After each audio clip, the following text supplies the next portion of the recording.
நிறைய நாளாவே இந்த மாடி தோட்டத்துல இருக்க கீரையெல்லாம் அறுவடை பண்ணணும்னு நெனச்சுக்கிட்டே இருப்பேங்க. ஆனா, நடக்கவே நடக்காது. வருவேன், கொஞ்சம் மாடி தோட்டத்த கிளீன் பண்ணுவேன், செடிக்கு தண்ணி ஊத்துவேன், உடனே டைம் ஆயிரும்.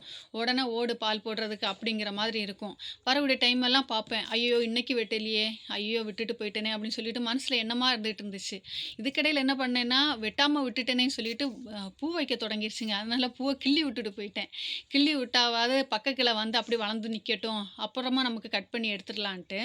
அப்படி விட்டு, விட்டு இன்னைக்கு தான் எனக்கு அறுவடை பண்ணக்கு டைமே கிடச்சிச்சுங்க. வெட்டி எடுத்துட்டேன். மாடி தோட்டத்தில நிக்கவே முடிய மாட்டேங்குதுங்க. அவ்வளோவுக்கு வெயிலு. காலையிலே தண்ணி அப்படி ஊத்துது மேல இருந்தே ஊத்த தொடங்கிருது. செடிக்கு தண்ணி ஊத்திட்டு இறங்க முன்னாடியே நம்மவும் குளிச்சுட்டு இறங்குற மாதிரி இருக்கு. அந்த அளவுக்கு வெயிலு காலையிலே அடிக்குது. இந்த அளவுக்கு நான் கீரை இன்னைக்கு பறிச்சு எடுத்துக்கிட்டேங்க. இந்த கீரை வந்து நான் ரோட்டு சைடு இருந்து ஒரு செடி எடுத்து நட்டது. இப்போ மாடி தோட்டம் ஃபுல்லா அதுவே விதை விழுந்து, அதுவே களச்செடி மாதிரி வளர்ந்துக்கிட்டே இருக்கும். நமக்கு தேவைக்குன்னா எனக்கு அடிக்கடி அந்த கீரை கிடச்சிக்கிட்டே இருக்கு. இதுவும் ஒரே ஒரு பாவக்கா காய்ச்சி நின்னுச்சு. இதுவும் விதை நான் போடாம அது தானே வந்து இந்த காய்கறி வேஸ்ட்லேருந்து வந்து முளைச்ச பாவக்காங்க. அதையும் பறிச்சுக்கிட்டேன். இந்த தக்காளி நான் நடுற வீடியோ நான் உங்க கூட ஷேர் பண்ணியிருந்தேன். ஒரு சின்ன செடி வந்து தை எடுத்துட்டு வந்து நான் நட்டுக்கிட்டு நான் சொன்னேன் என்னன்னா, "கருப்பு மிளகாய் தை மாதிரி இருக்குது. நான் நட்டு வச்சு பார்க்குறேன். அது எப்படி வருதுன்னு பார்க்கலான்னு." அதில நீங்க சொல்லவும் செஞ்சீங்க கமெண்ட்ல "இது கருப்பு மிளகாய் இல்லைங்க. இது தக்காளி செடி தான்" அப்படின்ட்டு. நட்டு வச்சு பார்க்கலான்னு சொல்லி நட்டு வச்சேன். ஆனா தக்காளி தாங்க. நாட்டு தக்காளி காய்ச்சிருக்கு. இது இன்னொரு பாட்ல சின்னதா 2 தக்காளி நின்னுச்சு.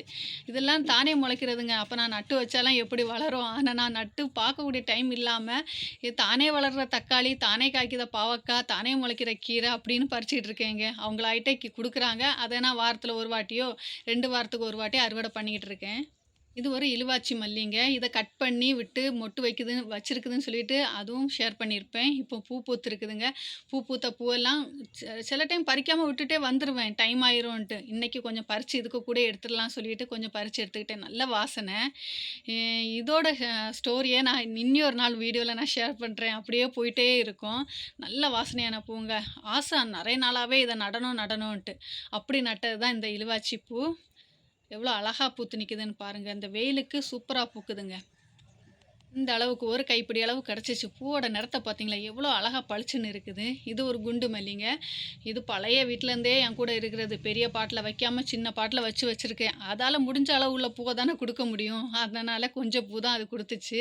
பெரிய பாட்ல மாத்தி நட்டு வச்சிருந்தா நெறைய பூ குடுத்துருக்கும். சின்னதிலே இருக்கனால கொஞ்சமா குடுத்துருக்கு. நல்ல வாசனை அது குண்டு மல்லியும். 2ஓட பூ வாசனையும் சூப்பரா இருக்குங்க. இன்னைக்கான அறுவடை கீரை, பூக்கள், அப்புறமா ஒரு பாவக்கா, தக்காளிங்க. எந்த கஷ்டமும் படாம அவங்களாயிட்டே விதை விழுறாங்க, அவங்களாயிட்டே காய்க்கிறாங்க, அவங்களாயிட்டே பழுக்குறாங்க, அவங்களாயிட்டே கீரையும் வளர்ந்து வந்துடுறாங்க. இன்னைக்குள்ள அறுவடை இதுதாங்க. இந்த வீடியோ பிடிச்சா லைக் பண்ணுங்க, சப்ஸ்கிரைப் பண்ணுங்க. Thank you.